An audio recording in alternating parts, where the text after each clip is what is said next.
ആ മഴ മുഴുവൻ കൊണ്ട് ആകെ നനഞ്ഞു കുളിച്ചാണ് ഞങ്ങൾ വീട്ടിലേക്ക് കയറിയത്. എനിക്ക് പണ്ടത്തെ പോലെ അമ്മയുടെ വക നല്ലത് കേട്ടു. അമ്മ തോർത്തുകൊണ്ട് ഓടി വന്ന് എന്നെ ഒന്ന് മൈൻഡ് പോലും ചെയ്യാതെ കണ്ണേട്ടൻ്റെ തല തോർത്തി കൊടുത്തു. ഞാൻ ചുണ്ടുകൊട്ടിക്കൊണ്ട് മുഖം തിരിച്ചതും പെട്ടെന്ന് അച്ഛനൊരു പുഞ്ചിരിയോടെ എൻ്റെ അടുത്തേക്ക് വന്ന് തോർത്തെടുത്ത് എൻ്റെ തലയിലെ വെള്ളമെല്ലാം ഒപ്പിയെടുത്തു. ഞാൻ ആദ്യം ആകെ അന്തം വിട്ട് അച്ഛനെ നോക്കിയെങ്കിലും പതിയെ എൻ്റെ ചുണ്ടിലൊരു പുഞ്ചിരി വിരിഞ്ഞു. സന്തോഷത്താൽ എൻ്റെ കണ്ണ് നിറഞ്ഞ് കാഴ്ച മങ്ങി. ഓരോ നിമിഷവും ഒരച്ഛൻ്റെ സ്നേഹവും കരുതലും ഞാൻ ആവോളം അനുഭവിച്ചറിയുകയാണ്. ഒരിക്കലും ഈ സ്നേഹം എന്നിൽ നിന്ന് അകലാതിരുന്നെങ്കിൽ. നനഞ്ഞ വേഷം മാറി ബാത്റൂമിൽ നിന്ന് ഇറങ്ങിയപ്പോൾ കണ്ടത് ബെഡിൽ ഫോണിലേക്ക് ഇരിക്കുന്ന കണ്ണേട്ടനെയാണ്. മുഖത്ത് പുഞ്ചിരിയില്ലെങ്കിലും ആ മുഖം കാണാൻ തന്നെ നല്ല ഭംഗിയാണ്. ഞാനൊരു പുഞ്ചിരിയോടെ ബെഡിൽ കയറി കണ്ണേട്ടൻ്റെ മടിയിൽ കിടന്നു. ഫോണിൽ നിന്ന് നോട്ടം മാറ്റിയില്ലെങ്കിലും ആ ചുടികളിൽ ഒരു പുഞ്ചിരി വിരിഞ്ഞിട്ടുണ്ട്. ഞാൻ അരയിലൂടെ കൈയിട്ട് കണ്ണേട്ടൻ്റെ വയറിൽ മുഖമർത്തി കിടന്നു. കണ്ണേട്ടൻ്റെ കൈകൾ എൻ്റെ മുടിയിഴകളിൽ തലോടിക്കൊണ്ടിരുന്നു. കണ്ണേട്ടാ, പറ കൊണ്ടുവളകെ, ഞാനിപ്പോൾ എത്ര ഹാപ്പിയാണെന്നറിയോ. ശരിക്കും കണ്ണേട്ടൻ എൻ്റെ ജീവിതത്തിൽ വന്നില്ലായിരുന്നെങ്കിൽ എൻ്റെ ഈ ജന്മത്തിന് യാതൊരു അർത്ഥവും ഉണ്ടാകില്ലായിരുന്നു. ഇപ്പം ഞാൻ മനസ്സറിഞ്ഞ് സന്തോഷിക്കുന്നുണ്ടെങ്കിൽ അതിന് കാരണം എൻ്റെ ഈ മാഷ് മാത്രമാണ്. എന്തിനാ മാഷേ എന്നെ ഇത്രയധികം സ്നേഹിക്കുന്നത്? ഞാൻ മുഖമുയർത്തി കണ്ണേട്ടനെ നോക്കി.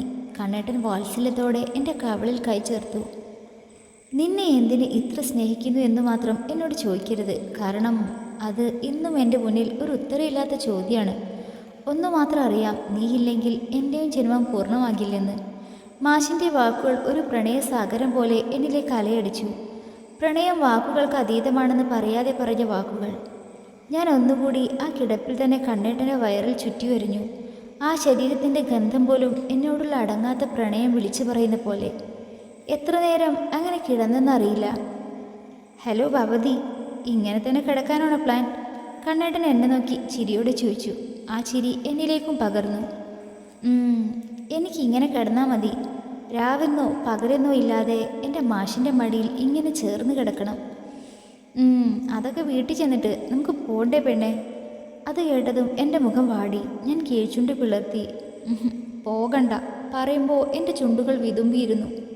കണ്ണേട്ടൻ അതുകൊണ്ട് എന്നെ കണ്ണേട്ടനിലേക്ക് ഒന്നുകൂടി ചേർത്തണച്ച് നെറ്റിയിൽ സ്നേഹചുംബനം നൽകി. എൻ്റെ ദേവികുട്ടി എന്തിനാ വിഷമിക്കണേ? ഇനി എന്നും അച്ഛൻ നമ്മുടെ സ്വന്തമല്ലേ? നമുക്കിങ്ങോട്ട് എപ്പോൾ വേണമെങ്കിലും വരാമല്ലോ. അത് പോരെ? കണ്ണേട്ടൻ പറഞ്ഞത് കേട്ട് ഞാൻ ചുണ്ടിൽ ഒരു ചെറുചിരി വിരിയിച്ചു. എനിക്ക് അകത്തോട്ട് വരാമോ? മുറിയുടെ വാതിൽക്കൽ നിന്ന് അച്ഛൻ്റെ ശബ്ദം കേട്ടതും ഞങ്ങൾ പരസ്പരം അകന്നുമാറി എഴുന്നേറ്റു. അകത്തേക്ക് വാച്ച. കണ്ണേട്ടൻ വിളിച്ചത് കേട്ട് അച്ഛൻ അകത്തേക്ക് വന്നു. കയ്യിൽ ചെറിയൊരു പെട്ടിയുണ്ട്. നിങ്ങൾ ഇന്ന് തന്നെ പോകുമെന്ന് വർഷ പറഞ്ഞു. അതെന്തേ, നാളെ പോയാൽ പോരെ? കണ്ണന് ഇവിടെ ഇഷ്ടമായില്ലേ? അയ്യോ അച്ഛാ, അതുകൊണ്ടല്ല, ഇവിടേക്ക് എനിക്ക് വളരെ ഇഷ്ടമായി. പിന്നെ ഗീതം അവിടെ ഒറ്റയ്ക്കല്ലേ, വേറൊരു ദിവസം ഞങ്ങൾ 3 പേരും കൂടി വരാം. കണ്ണേടൻ പറഞ്ഞിട്ട് അച്ഛനൊന്ന് മൂളി. ആ മുഖത്ത് ചെറിയ സങ്കടം നിഴലിക്കുന്നത് ഞാൻ കണ്ടു. എങ്കിലും അത് പാടെ മറച്ചുകൊണ്ട് പുഞ്ചിരിയോടെ എൻ്റെ അടുത്തേക്ക് വന്നു. ഇതുവരെ ഒരു തരി സ്വർണമോ പണമോ നിനക്ക് വേണ്ടി മനസ്സറിഞ്ഞ് ചിലവാക്കാൻ ഞാൻ ശ്രമിച്ചിട്ടില്ല. ദാ ഇതൊക്കെ മോൾക്ക് വേണ്ടിയാണ്. അത് പറഞ്ഞ് അച്ഛൻ ആ പെട്ടി എൻ്റെ കയ്യിലേക്ക് തന്നു. തുറന്നു നോക്കിയപ്പോൾ സ്വർണ്ണമാലയുടെയും വളയുടെയും ഒരു കൂട്ടം. ഞാനൊരു അന്താളിപ്പോടെ അച്ഛനെ നോക്കി. അച്ഛാ, എന്താ ഇത്? ഇതൊന്നും എനിക്ക് വേണ്ട. ഇതൊന്നും ആഗ്രഹിച്ചല്ല ഞാൻ വന്നത്. അച്ഛൻ ഇത് തിരികെ വാങ്ങൂ. ഞാൻ ആ പെട്ടി ഭദ്രമായി അച്ഛനെ ഏൽപ്പിക്കാൻ ഭാവിച്ചു. എന്നാൽ അച്ഛൻ അത് വാങ്ങാൻ കൂട്ടാക്കിയില്ല. ഇതൊക്കെ നിനക്ക് അവകാശപ്പെട്ടത് തന്നെയാ. എനിക്കൊരു കാവൽക്കാരൻ്റെ അവകാശമേ ഉള്ളൂ. കണ്ണ, ഇത് വാങ്ങണം. സ്ത്രീധനമായി കണ്ടോളൂ. അച്ഛൻ കണ്ണേട്ടനെ നോക്കി പറഞ്ഞു. കണ്ണേട്ടൻ ഒരു പുഞ്ചിരിയോടെ പെട്ടി എൻ്റെ കയ്യിൽ നിന്ന് വാങ്ങി അച്ഛനെ തന്നെ ഏൽപ്പിച്ചു. എന്നിട്ട് എന്നെ ചേർത്ത് പിടിച്ചു. ഈ നിൽക്കുന്ന പെണ്ണിനെയാണ് ഞാൻ സ്നേഹിച്ചത്. ഇവളെ മാത്രമാണ് ഞാൻ ആഗ്രഹിച്ചത്. ഇവളേക്കാൾ വലിയ ധനമൊന്നും എനിക്കിനി കിട്ടാനില്ല. എനിക്ക് മുതലിനെ മാത്രം മതി. കണ്ണേട്ടൻ പറയുമ്പോഴും എൻ്റെ കരങ്ങളും കണ്ണേട്ടനിൽ ഒരു വലയം തീർത്തിരുന്നു. കുറച്ചു നേരം കൂടി അവിടെ സമയം ചെലവഴിച്ച് ഞങ്ങൾ ഇറങ്ങി. അവിടെ വിട്ട് പോകാൻ മനസ്സ് അനുവദിക്കുന്നില്ലായിരുന്നു. വല്ലാത്തൊരു വിങ്ങൽ. എന്നാൽ കണ്ണേട്ടൻ്റെ ഒരു ചേർത്ത് പിടിക്കലിൽ അത് അലിഞ്ഞുപോയിരുന്നു. വീട്ടിൽ തിരിച്ചെത്തിയപ്പോഴേക്കും നേരം ചെറുതായി ഇരുട്ടി തുടങ്ങിയിരുന്നു. ഗീതുവിനെ കണ്ടതും പെണ്ണ് അവരുടെ പിറകെ കൂടി അവിടുത്തെ വിശേഷങ്ങൾ വാതോരാതെ പറയാൻ തുടങ്ങി. പതിവിലും കവിഞ്ഞുള്ള ആ മുഖത്തെ തെളിച്ചവും സന്തോഷവും കണ്ട് ഞാനും ഗീതവും അവളെ തന്നെ ഒരു ചിരിയോടെ നോക്കി നിന്നു. രാത്രിയിൽ ബാൽക്കണിയിൽ നിൽക്കുമ്പോഴാണ് ദേവുട്ടി പിന്നിൽ നിന്നും എൻ്റെ അരയിലൂടെ കൈ ചുറ്റി പിടിച്ച് നിന്നത്. ഞാനൊരു പുഞ്ചിരിയോടെ അവളുടെ കയ്യിൽ കൈകോർത്ത് പിടിച്ചു. എന്താ ഇവിടെ വന്ന് നിൽക്കണേ, കിടക്കുന്നില്ലേ? ഒന്നുമില്ല. രാത്രിയിലെ ഏകാന്തതയിൽ എൻ്റെ പ്രിയപ്പെട്ടവളെ കാത്തിരിക്കുന്നത് ഒരു വല്ലാത്ത സുഖമല്ലേ? ഞാൻ അതും പറഞ്ഞ് അവളെ വലിച്ചെൻ്റെ മുന്നിലേക്കിട്ട് കഴുത്തിലൂടെ കൈ ചുറ്റി പിടിച്ചു. ആകാശം ഇരുണ്ടുമൂടി നിലാവിനെ മറച്ചു. ഭൂമിയിലേക്ക് തൻ്റെ പ്രാണനെ ഒഴുക്കാനായി മഴമേഘങ്ങൾ വെമ്പി നിൽക്കുന്നു.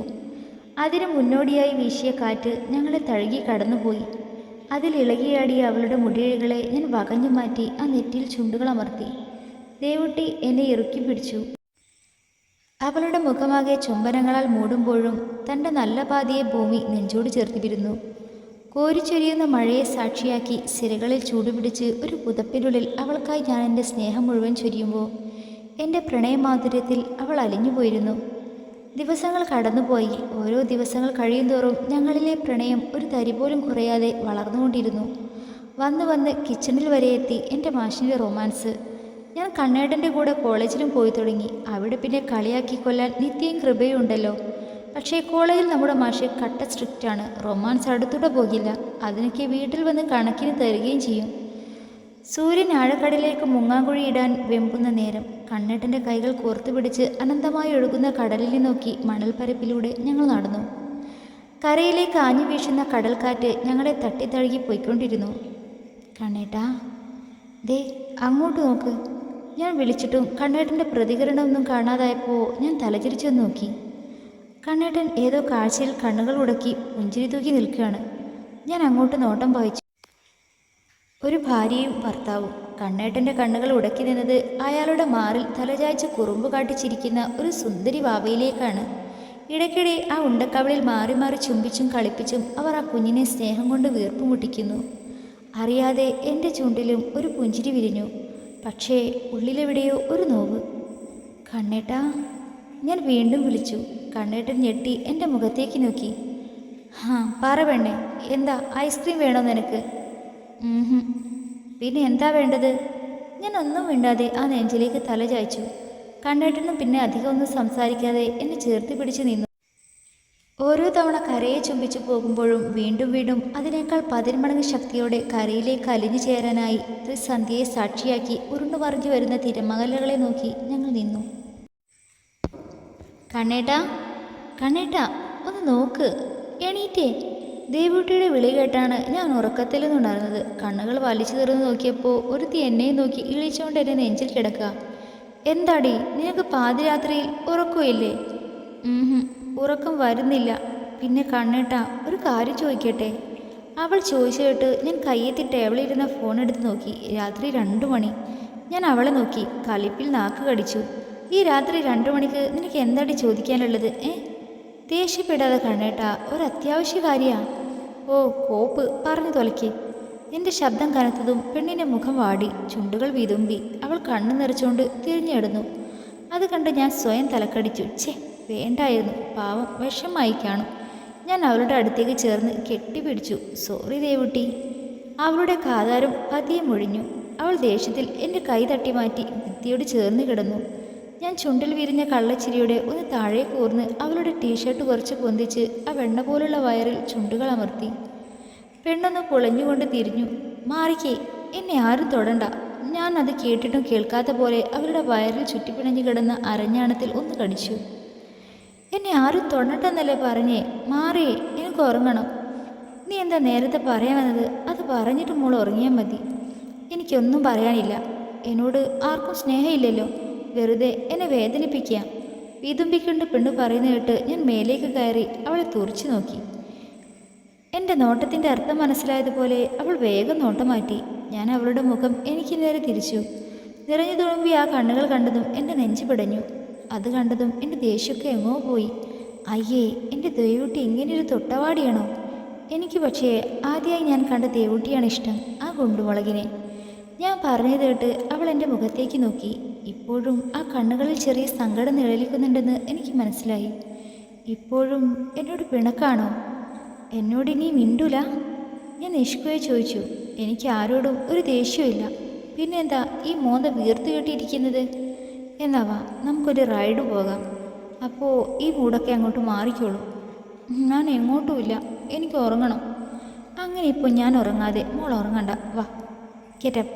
ഞാൻ അവളെ കുത്തിപ്പൊക്കി എഴുന്നേൽപ്പിച്ച് റെഡിയാക്കി. ബുള്ളറ്റിൽ കണ്ണേട്ടനോട് ചേർന്നിരിക്കുമ്പോൾ കണ്ണേട്ടൻ ഇടയ്ക്കിടെ ബ്രെയിലൂടെ എന്നെ തിരിഞ്ഞു നോക്കും. ഒന്ന് ചേർത്ത് പിടിച്ചപ്പോഴേ എൻ്റെ ദേഷ്യമൊക്കെ പമ്പ കടന്നുവെങ്കിലും ചുമ്മാ ജാടയിട്ടിരുന്നു. രാത്രിയുടെ ഏകാന്തതയിൽ കടൽ തീരത്തു കൂടി നടക്കുമ്പോൾ ഞാൻ പോലും അറിയാതെ എൻ്റെ കൈകൾ കണ്ണേട്ടൻ്റെ കൈകളിൽ കോർത്തി പിടിച്ചിരുന്നു. രാത്രിയായതുകൊണ്ട് തിരക്ക് വളരെ കുറവായിരുന്നു. ഞങ്ങളൊരൊഴിഞ്ഞ ബെഞ്ചിൽ പോയിരുന്നു. ദേവൂട്ടി ഇപ്പോഴും എന്നോട് പിണക്കാ? പിന്നെ നിഷ്കുവായി ചോദിച്ചത് കേട്ട് എനിക്ക് ചിരി വന്നെങ്കിലും ഞാൻ കടിച്ചു പിടിച്ചു നിന്നു. ആണെങ്കിൽ ഒന്നുമില്ല. അതും പറഞ്ഞ് കണ്ണേട്ടൻ എൻ്റെ മടിയിലേക്ക് തലവെച്ച് കിടന്നു. എൻ്റെ കൈയെടുത്ത് ആ കവിളിൽ വെപ്പിച്ച് എൻ്റെ കണ്ണുകളിലേക്ക് നോക്കി. പതിയെ എൻ്റെ ചുണ്ടിലൊരു പുഞ്ചിരി വിടർന്നു. ഞാൻ കണ്ണേട്ടൻ്റെ മുടിയിടുകൾ തലോടിക്കൊണ്ടിരുന്നു. കണ്ണേട്ടാ. എന്തോ? കണ്ണേട്ടന് ആൺകുഞ്ഞിനെയാണോ പെൺകുഞ്ഞിനെയാണോ കൂടുതൽ ഇഷ്ടം? പെട്ടെന്ന് എൻ്റെ ചോദ്യം കേട്ട് കണ്ണേട്ടൻ പുരികം ചുളിച്ച് എന്നെ നോക്കി. എന്താ ഇപ്പോൾ അങ്ങനൊരു ചോദ്യം? പറ. എനിക്ക് ആരായാലും കുഴപ്പമില്ല, രണ്ടും എൻ്റെ തന്നെയല്ലേടി. നീ ഒരു കുഴപ്പം കൂടാതെ അവരിങ്ങോട്ട് തന്നാൽ മതി കേട്ടോ. ഒരു ചിരിയോടെ കണ്ണേട്ടൻ എന്നെ കവിളിൽ വെച്ചുകൊണ്ട് പറഞ്ഞു. ഞാൻ വേദന കൊണ്ട് കണ്ണേട്ടനെ കണ്ണുരുട്ടി കാണിച്ചു. എന്നാലേ എനിക്കൊരു ഉണ്ണിക്കണ്ണനെ മതി. അതെന്താ അങ്ങനെ? അതെ, ആൺകുട്ടികൾക്ക് അമ്മമാരോടോ കൂടുതൽ സ്നേഹം. ഞാൻ ചിരിച്ചുകൊണ്ട് പറഞ്ഞു കേട്ട് കണ്ണേട്ടൻ എന്നെ ഇരുത്തി നോക്കി. ഓഹോ, അങ്ങനെയാണോ? അപ്പോൾ ഞാൻ ഒറ്റ അല്ലേ? ആയിക്കോട്ടെ. കണ്ണേട്ടൻ കള്ളസങ്കടം അഭിനയിച്ച് കരഞ്ഞുകൊണ്ട് സാരിയുടെ മറ നീക്കി എൻ്റെ വയറിൽ മുഖം അമർത്തി. ഞാൻ ഇക്കിളിയായിട്ടൊന്ന് പൊളഞ്ഞു. അല്ലെങ്കിലും എന്നോട് ആർക്കും സ്നേഹമില്ല, വെറുതെ എന്നെ വേദനിപ്പിക്കാം. എന്നെ ഇടം കണ്ടാണ്ട് നോക്കിക്കൊണ്ട് കണ്ണേട്ടൻ ഞാൻ പറഞ്ഞ അതേ ഡയലോഗ് അടിച്ചതും ഞാൻ ആ താടിയിൽ പിടിച്ചു വലിച്ചു. ആ എടി, ആദ്യത്തെ മോനായിക്കോട്ടെ, സമ്മതിച്ചു. അത് കഴിഞ്ഞ് എൻ്റെ അമ്മൂട്ടി ഇങ്ങോട്ട് വരും. അത് നിന്നോട് ഇതിനൊക്കെ ഞാൻ എൻ്റെ കൊച്ചിനെ കൊണ്ട് പകരം ചോദിക്കും കേട്ടോടി. അയ്യ, ഒന്നിൻ്റെ കാര്യം പോലും തീരുമാനമായിട്ടില്ല, അപ്പോഴാണ് അടുത്തത്. ഡോണ്ട് വറി മൈ ഡിയർ, ഒന്ന് ആഞ്ഞു പിടിച്ചാൽ എല്ലാം സെറ്റായിക്കോളും. എന്നെ നോക്കി ഒരു വശ്യമായ ചിരിയോടെ കണ്ണേട്ടൻ പറഞ്ഞതും ഞാൻ കണ്ണും വീഴ്ച് അങ്ങനെ നോക്കി. പോടോ കള്ള മാഷെ, അവിടെ അടങ്ങിയിരിച്ചേക്കാം, മോള് വരച്ചു തീർക്കട്ടെ. കോള് വന്നപ്പോൾ അതൊന്ന് നോക്കിയിരിക്കെ ഗീതു പറഞ്ഞു. ഓ, ഇന്നെങ്ങാനും വരച്ച് തീരുമോ അമ്മയും മോളും? ഒന്ന് വെയിറ്റ് ചെയ്യ് കണ്ണേട്ടാ, ഇപ്പോൾ തീരും. എൻ്റെ ചിത്രം വരയ്ക്കാനാണെന്ന് പറഞ്ഞ് രണ്ടും കൂടി എന്നെ പിടിച്ചിരുത്തിക്കുക. എന്താകുമോ എന്തോ. മോളെ, ആ ചെവി കുറച്ചുകൂടി ശരിയാകാനുണ്ട്, പിന്നെ മുടി. അങ്ങനെ ഗീത് ഓരോന്ന് പറഞ്ഞെടുക്കുന്നുണ്ട്. രണ്ടിൻ്റെയും മുഖത്ത് ഒരു നിഗൂഢമായ ചിരി. കഴിഞ്ഞു. കൊള്ളാമല്ലേ ഗീതമ്മേ? പിന്നെ അടിപൊളി. എൻ്റെ മോന് ഇത്രയും ഗ്ലാമർ ഉണ്ടെന്ന് ഞാൻ അറിഞ്ഞില്ല. ആണോ? ശരിക്കും അത്രക്ക് ഭംഗിയുണ്ടോ? നോക്കട്ടെ. അതും പറഞ്ഞ് ഞാൻ ദേവുട്ടിയുടെ കയ്യിൽ നിന്ന് ആ ബുക്ക് മേടിച്ച് നോക്കി. ആ ചിത്രം കണ്ട് എൻ്റെ ചുണ്ടിലെ ചിരി പതിയെ മാഞ്ഞു. ഞാൻ രണ്ടിനെയും കണ്ണുരുട്ടി കാണിച്ചു. നന്നായിട്ടില്ലേ മോനെ? ആ ചെവി കുറച്ച് ചെറുതായി പോയോ? ഗീത് ചോദിച്ചു കേട്ട് ഞാൻ ഒന്നുകൂടി ആ ചിത്രത്തിലേക്ക് ദയനീയമായി നോക്കി. ഒരു കുരങ്ങൻ്റെ ചിത്രം, അതോ ചിമ്പാൻസിയാണോ? ഇടി ആലവലാതി. ഞാൻ കലിച്ചു കയറി ദേവുവിനെ അടിക്കാൻ ഓങ്ങിയതും പെണ്ണ് എണീറ്റ് ഓടി. ഞാൻ അവളുടെ പിറകെ ഓടി. ഇതെല്ലാം കണ്ട് ചിരിച്ചുകൊണ്ട് ഗീത് സിറ്റൗട്ടിൽ നിൽക്കുക. അങ്ങനെ ഓടി അവൾ ഏകദേശം പിടിക്കാനായപ്പോഴാണ് മുറ്റത്തൊരു ടാക്സി വന്ന് നിന്നത്. ഇതിപ്പോൾ ആരാ വരാനെന്ന് കരുതി നോക്കിയതും അതിൽ നിന്ന് ഇറങ്ങി വന്ന ശരത്തിനെ കണ്ട് ഞങ്ങൾ 3 പേരും വായും പൊളിച്ചു നിന്നു. ടാക്സിക്കാരന് കാശും കൊടുത്ത് പറഞ്ഞയച്ച് അവൻ ചിരിച്ചുകൊണ്ട് ഞങ്ങളുടെ അടുത്തേക്ക് വന്നു. നീ എന്താടാ ഇവിടെ? അവൻ അടിയോട് നോക്കിക്കൊണ്ട് ഞാൻ ചോദിച്ചു. അത് പിന്നെ ഞങ്ങളുടെ കോളേജിൽ സ്ട്രൈക്കാണ്, അപ്പോൾ കോളേജ് അടച്ചു. പിന്നെ എന്തിനാ വെറുതെ അവിടെ നിൽക്കുന്നത്? ഞാനിങ്ങോട്ട് പോന്നു. അതിന് വെക്കേഷൻ എന്നല്ലല്ലോ, സ്ട്രൈക്ക് 1-2 ദിവസം കൊണ്ട് തീരില്ലേ? ഇല്ല, ഇത് വലിയൊരു സ്ട്രൈക്കാണ്. അല്ല, നിങ്ങൾക്ക് രണ്ടിനും ഇപ്പോൾ എന്താ? ചേടാ, ഇത് നല്ല കൂത്ത്. മനുഷ്യന് ഇങ്ങോട്ട് വരാനും പറ്റില്ലേ? ഗീതു, നല്ല വിശപ്പ്, കഴിക്കാൻ എന്തെങ്കിലും എടുത്തേ. അതും പറഞ്ഞ് ചെക്കൻ എന്നെയും ദേവുനെയും ഇടം കണ്ടിട്ട് നോക്കി അകത്തേക്ക് പോയി. അവൻ പോകുന്നത് നോക്കി ഞാൻ നിന്നു. എന്തോ എവിടെയോ ഒരു തകരാറ് പോലെ. ഓ, മര്യാദയ്ക്ക് നോക്കി എഴുതടി. നീ ഇത് എവിടെ നോക്കി എഴുതുന്നേ? ലൈബ്രറിയിൽ ഇരുന്ന് നോട്ടെഴുതിക്കൊണ്ടിരുന്ന ഇടയിൽ ദേവൂട്ടി തെറ്റെഴുതുന്നത് കണ്ട് ഞാൻ അവളുടെ തലക്കിട്ടൊരു കൊട്ടുകൊടുത്തു. അവൾ തല ഒഴിഞ്ഞുകൊണ്ട് എന്നെ നോക്കി ചുണ്ടു വളർത്തി. ഞാൻ ശരിക്ക് തന്നെ എഴുതുന്നേ. ഉവ്വോ, ഇങ്ങനെ പോയാൽ മോൾ ഈ ജന്മം ഡിഗ്രി പാസ്സാവൂല. ഈ കളിയാക്കണ്ട, കണ്ണേട്ടനൊന്ന് പോയിക്കേ, ഞാൻ എഴുതിക്കോളാം.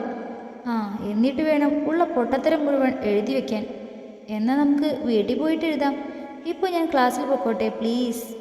അത് വേണ്ട മോളെ, നിനക്ക് നിത്യയോടും കൃപയോടും ചിലച്ചുകൊണ്ടിരിക്കാനല്ലേ ഇപ്പോൾ നീ ഇവിടെ ഇരുന്ന് എഴുത്. എന്നിട്ട് വീട്ടിൽ ചെന്നിട്ട് നമുക്ക് ഇതൊക്കെ പഠിക്കാനുള്ളതാ. ഞാൻ പറഞ്ഞു കേട്ട് അവൾ ദയനീയമായി എന്നെ നോക്കി. പെണ്ണിനിപ്പോൾ മടി കുറച്ച് കൂടിയിട്ടുണ്ട്. അവൾ എന്തൊക്കെയോ പിറുപിറുത്തുകൊണ്ട് വീണ്ടും എഴുത്തു തുടങ്ങി. ഞാൻ ഉള്ളിൽ ചിരിച്ചുകൊണ്ട് പുറമേ ഗൗരവത്തിൽ തന്നെ ഇരുന്നു. എനിക്ക് ഈ പീരീഡ് ക്ലാസ് ഉണ്ട്. നിങ്ങൾക്ക് ഈ അവർ ഫ്രീ ആണ്. അതുകൊണ്ട് നീ ഇവിടെ ഇരുന്ന് എഴുതട്ടോ. ഞാൻ വരുമ്പോഴേക്കും ഫുള്ള് കംപ്ലീറ്റ് ആക്കി വെക്കണേ. ഞാൻ അതും പറഞ്ഞ് അവളെ നോക്കി ഒന്ന് ചിരിച്ചുകൊണ്ട് പുറത്തേക്ക് പോയി. ദുഷ്ടൻ കശ്മളെ, മര്യാദയ്ക്ക് ക്ലാസ്സിൽ വെറുതെ ഇരിക്കാനും സമ്മതിക്കൂല. നോക്കിക്കോ, ഞാൻ പഠിച്ച് റാങ്കൊക്കെ വാങ്ങിക്കഴിയുമ്പോൾ കണ്ണേട്ടനൊന്നും മൈൻഡ് പോലും ചെയ്യില്ല. പിള്ളേരെ പഠിപ്പിച്ചുകൊണ്ട് നടന്നോട്ടെ. അങ്ങനെ ഓരോന്ന് വിചാരിച്ച് എഴുതിക്കൊണ്ടിരിക്കുമ്പോഴാണ് പിന്നിൽ ഡോർ ക്ലോസ് ചെയ്യുന്ന സൗണ്ട് കേട്ടത്. ഓ, നേരത്തെ ദേഷ്യപ്പെട്ടതിൽ സോപ്പിടാനുള്ള വരവായിരിക്കും. ഇങ്ങോട്ട് വരട്ടെ, മൈൻഡ് ചെയ്യില്ല ഞാൻ. പക്ഷേ എൻ്റെ പിന്നിൽ നിന്ന് ആളിൽ എനിക്കൊരു അപരിചിതത്വം തോന്നി. കണ്ണേട്ടനാണെങ്കിൽ ഒന്നും മിണ്ടാതെ നിൽക്കില്ല. എൻ്റെ ഉള്ളിൽ ഒരു ഭയം നുരഞ്ഞു പൊന്തി. ഞാൻ ചെറിയ വിറയലോടെ ചെറിയിൽ നിന്ന് എഴുന്നേറ്റ് തിരിഞ്ഞു നോക്കി. പെട്ടെന്ന് എൻ്റെ തൊട്ടുമുന്നിൽ നിൽക്കുന്ന ആളെ കണ്ട് ഞാൻ ഞെട്ടി. കഥ കേൾക്കുന്ന എല്ലാ കൂട്ടുകാരും ലൈക്ക് ചെയ്യാനും ഷെയർ ചെയ്യാനും കമൻറ്റ് ചെയ്യാനും മറക്കരുത് കേട്ടോ. സബ്സ്ക്രൈബ് ചെയ്യാതെ ആരെങ്കിലും കാണുന്നെങ്കിൽ ഒന്ന് സബ്സ്ക്രൈബ് ചെയ്യാം. പിന്നെ നിങ്ങൾക്ക് പറ്റും പോലെയൊക്കെ ഈ കഥയൊന്ന് ഷെയർ ചെയ്ത് കൊടുക്കുക. പിന്നെ ലൈക്ക് എന്തായാലും ചെയ്യണേ.